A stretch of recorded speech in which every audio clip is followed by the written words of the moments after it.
Hi everyone, this is Meeta and today I'd like to introduce my rent due date tracker. This is a very easy to use template and very useful for landlords and property managers.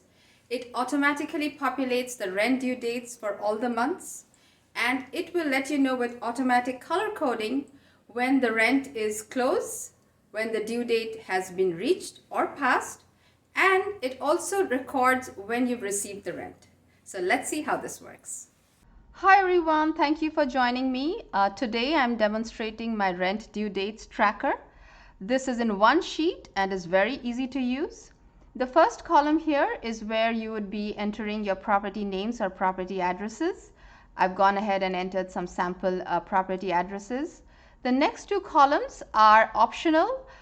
These are not required but are nice to have for your own records. Here is where you would enter the rent amount and here is where you would enter the tenant name. And this column here is where you would enter the date that the rent is due for the property. Say for this property, the rent is due on the 1st of the month. I'm going to enter it as Jan 1.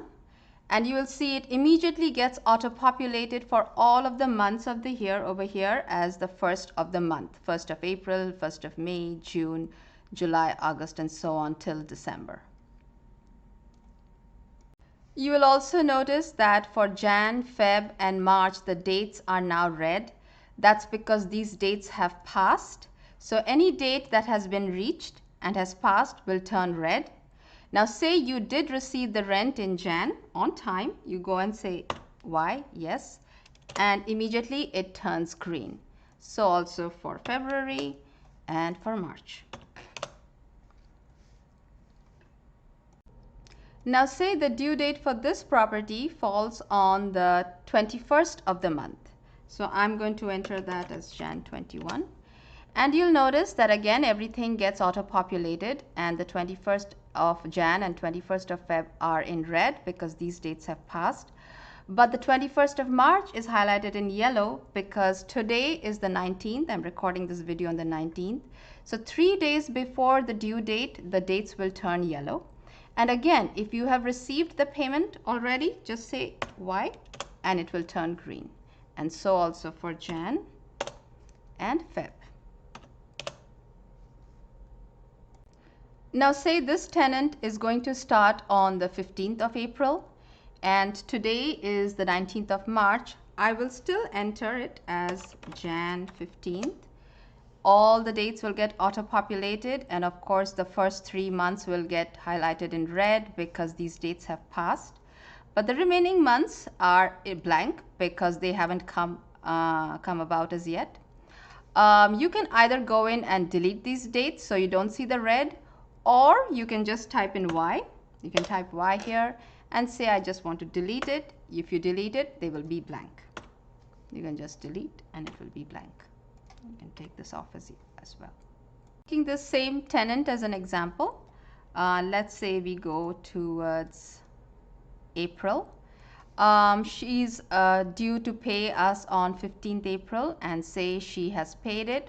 When we hit Y, it becomes green.